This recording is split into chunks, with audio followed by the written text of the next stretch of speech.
já venho desenvolvendo esse projeto desde o meu mestrado, então já são 4 anos que eu estou trabalhando nesse projeto utilizando o micélio como uma alternativa ao couro, né? Então, nós já temos a patente depositada, algumas publicações em andamento, né? Mas agora a gente já conseguiu avançar muito, muito mais o trabalho desde que eu comecei meu doutorado, né? Então, quando eu trago isso de moda micelial, eu quero trazer um pouquinho para vocês o que remeter aos cogumelos, né? A primeira coisa que lhe vem à cabeça de cogumelo, além da alimentação? O mundo, como eu gosto de dizer, assim, o multiverso dos cogumelos, né? Ele é muito amplo. A gente pode estar fazendo móveis a partir de cogumelos, a gente pode estar fazendo roupas. Então, é um multiverso muito grande, né, que a gente tem, e infinitas possibilidades, né? Então, as principais aplicações que a gente conhece atualmente é na alimentação, né, que já é bastante utilizado, shiitake, shimeji, champignon, por ser uma rica fonte de proteínas, além da indústria farmacêutica, né, para fazer insumos para medicamentos, essa questão das enzimas, né, que elas auxiliam na quebra de moléculas. Mas, além disso, temos a construção civil, onde podem ser confeccionados painéis de isolamento térmico, isolamento acústico.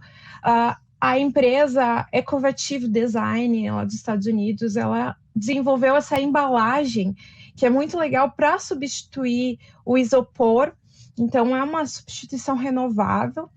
E, além disso, então, o nosso enfoque aqui são os têxteis, né? A parte têxtil para trazer um material semelhante ao couro, né? Ser uma substituição ao couro que seja mais renovável, que não traga tantos efeitos ao meio ambiente. Além disso, os fungos, né, eles estão dentro das ODS, e dentro dessas ODS, das 17, os fungos, eles contribuem de maneira direta ou indireta para 10 desses objetivos, né? Então, assim, eu destaco aqui a questão da inovação, porque está sendo uma parte muito utilizada.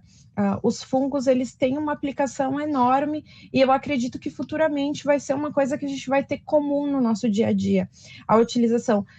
Lembrando, né, que a gente tem os fungos patógenos, né, que no caso são aqueles micro-organismos que eles vão causar alguma patogenicidade, mas os cogumelos, os fungos que eu trabalho são todos alimentícios, então eles não têm nenhuma patologia, então eles não vão causar nenhum tipo de toxicidade ao organismo, né? A questão das ODS, né? E os fungos, a gente atrela muito a uma negativa, né?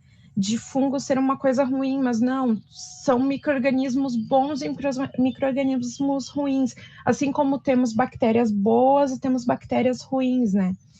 Então, eu destaco para isso, que nem tudo é bom, nem tudo é ruim, né? Então, a gente tem que ter esse meio termo.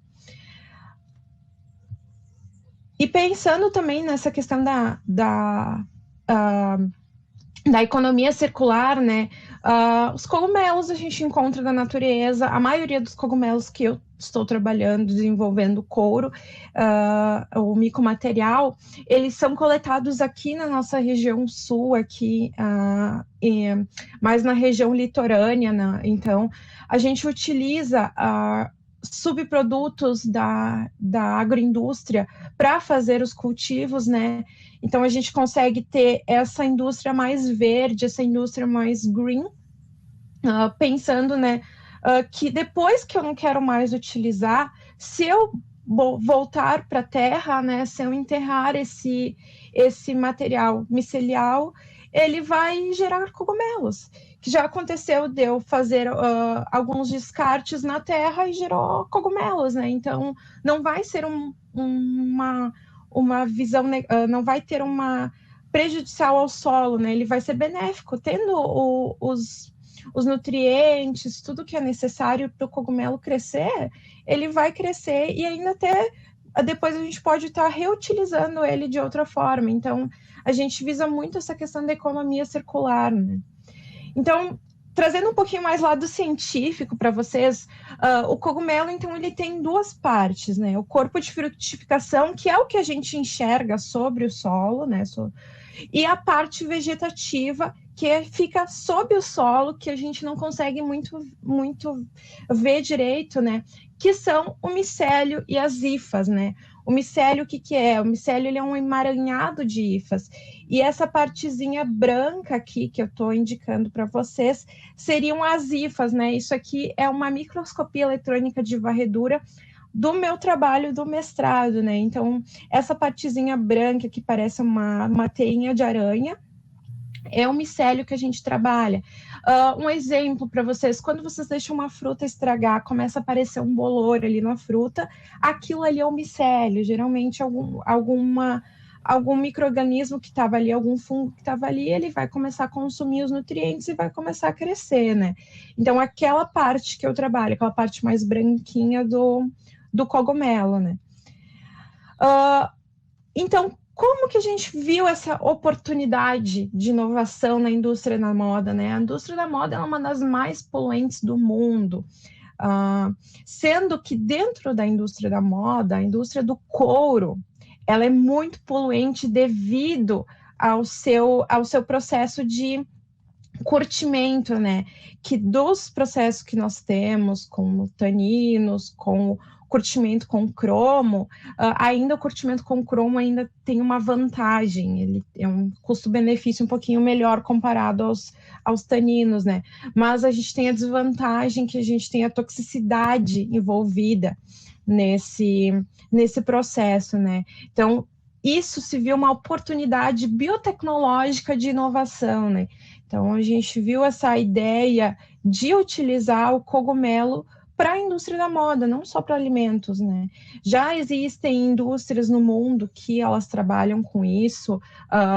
Nos Estados Unidos tem a Michael Works, que ela desenvolve já esse couro, mas no Brasil nós somos os pioneiros. A Universidade de Caxias do Sul, que começou esse trabalho juntamente com a minha orientadora, a professora doutora Marli Camassola.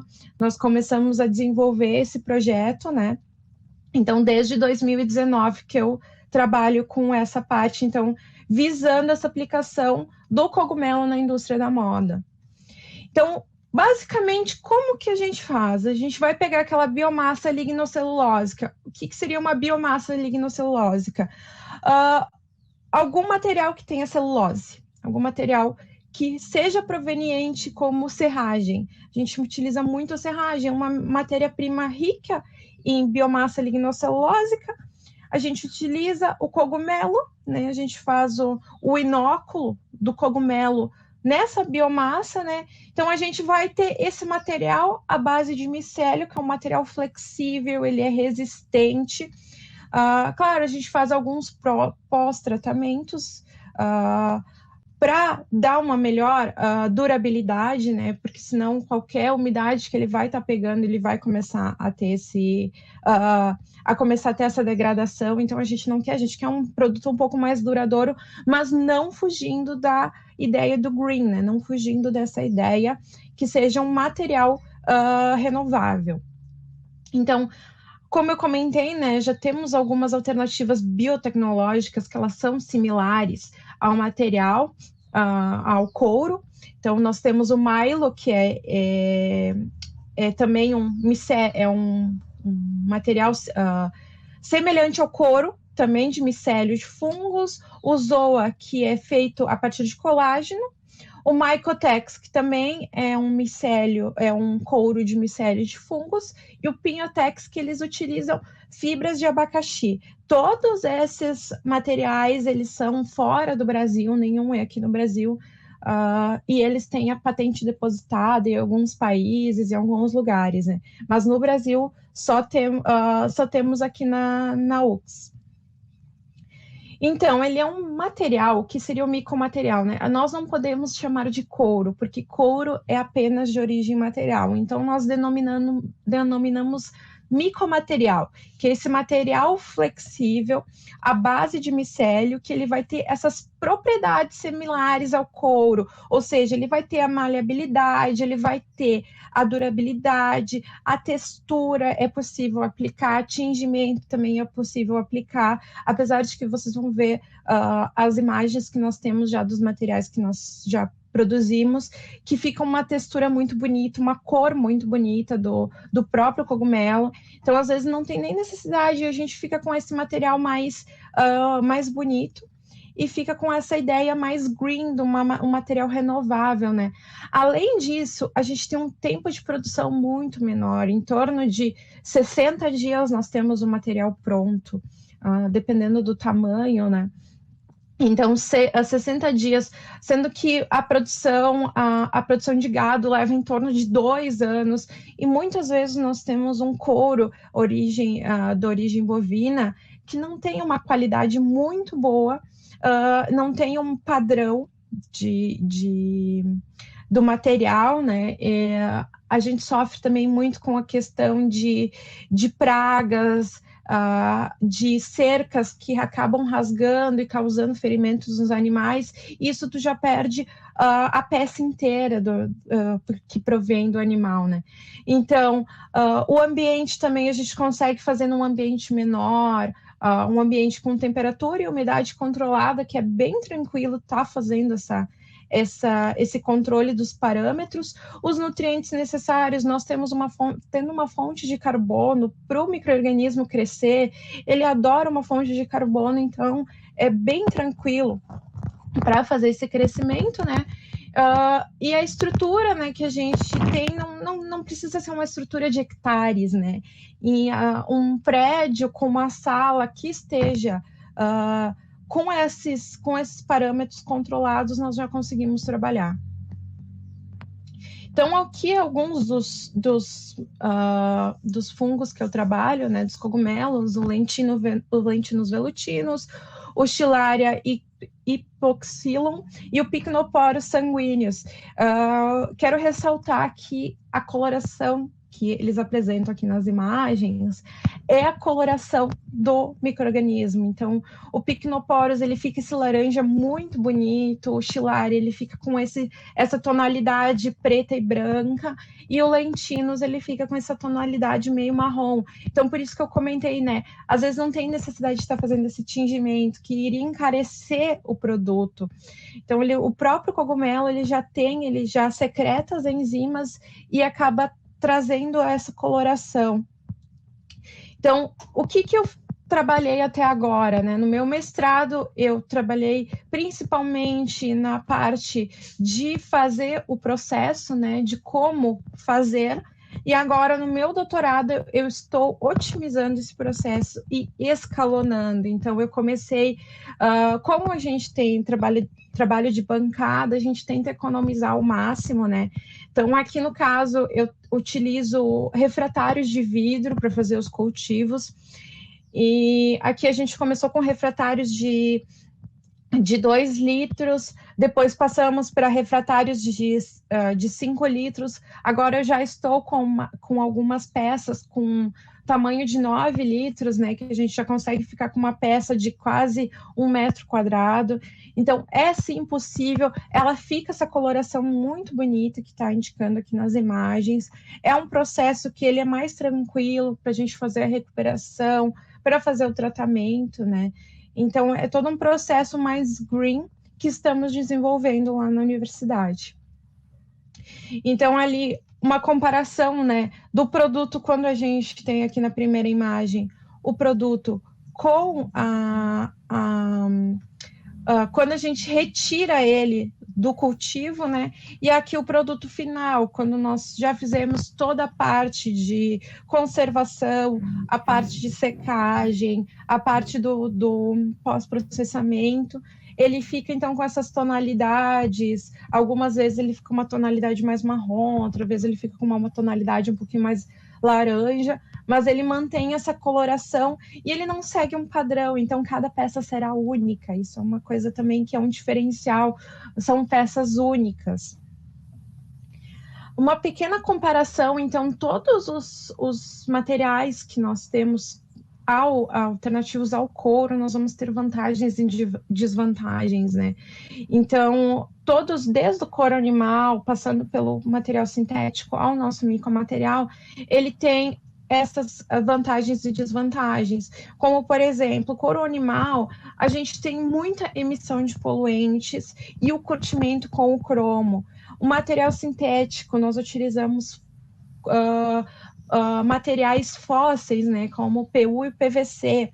Quero ressaltar também que a maioria dos couros animais que são comercializados na indústria, eles têm uma camada de PU ou PVC para dar uma resistência um pouquinho maior para o material, né?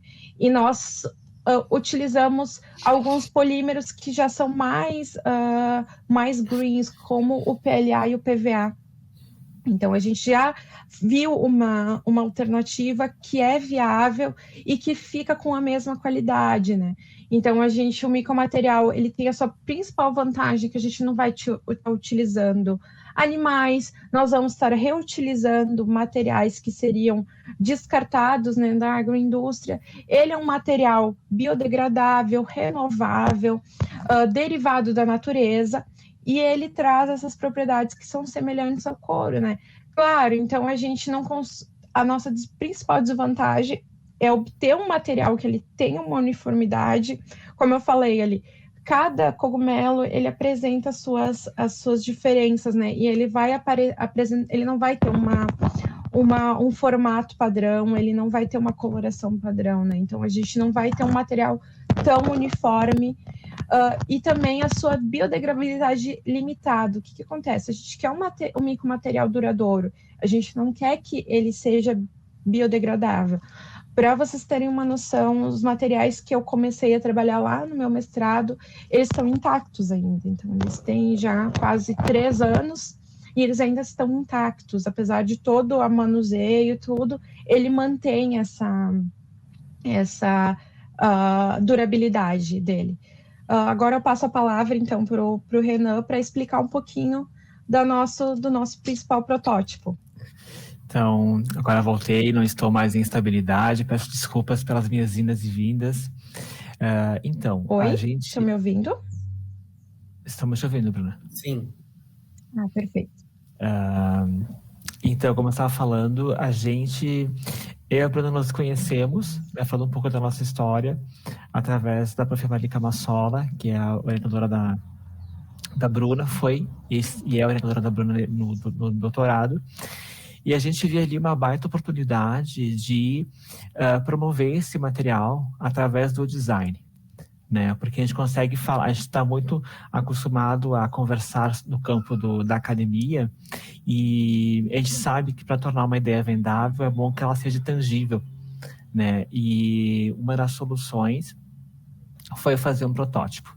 Então, esse protótipo ele foi desenvolvido com uma das amostras feitas pela Bruna, aonde nós convocamos, né, convidamos uma designer, uma egressa da universidade com formação em moda, que trabalha com upcycling e com moda sustentável, para desenvolver um protótipo a partir do micomaterial. E nós desenvolvemos, então, dentro da ideia de ser circular, de promover a circularidade, onde os componentes todos fossem biodegradáveis, a gente desenvolveu essa carteira, que ela não tem nenhuma costura e ela é totalmente dobrável, como se fosse uma peça de origami. Então, ela foi confeccionada numa amostra. Essa carteira, ela é de um tamanho pequeno, né? Porque a gente tem um limitador ainda, que são os tamanhos das amostras, aonde ela tem um tamanho aproximado de 9 por 7 centímetros. A gente sabe que, conforme a gente vai expandindo, aumentando as amostras, a gente consegue ter um trabalho melhor desenvolvido, um trabalho maior, mais expressivo. E a gente sabe que isso é uma questão de tempo, né? A nossa intenção hoje é justamente mostrar o potencial do micromaterial na indústria da moda, ligado às ODS, ligado também à circularidade, no sentido de termos mais opções, né, de nível nacional, feito no Brasil e aqui na região, para contribuir com a indústria. Pode passar, Bruna. E aqui, então, nós encerramos a nossa apresentação com os nossos contatos, o meu e da Bruna. É importante ressaltar que a Bruna é uma pesquisadora muito influente na universidade, com um trabalho muito reconhecido, principalmente... É verdade, Bruna? Principalmente em relação à pesquisa desenvolvida, e que nós temos um curso de moda com mais de 30 anos, primeiro da região sul do Brasil. Então, a nossa intenção nessa apresentação é unir as áreas de conhecimento, né, da biotecnologia com a moda circular, para justamente conseguir propor novas soluções para uma indústria que carece, né, de pesquisa nacional voltada para problemas nacionais e problemas locais. Então, mais uma vez, obrigado. Muito obrigada também. Trazendo um pouquinho, então, gostaria de ressaltar, né, que o curso também da biotecnologia é um dos mais antigos do país. Nós estamos completando no ano que vem 45 anos, né, entre formação de mestres e doutores. Somos nível 5 da CAPES. Então, é um curso muito completo, com professores, doutores muito competentes. Então, eu tenho todo um aparato, né, junto à universidade para realizar a pesquisa. Então, a estrutura também da universidade é muito completa, o que agrega muito para o desenvolvimento do trabalho.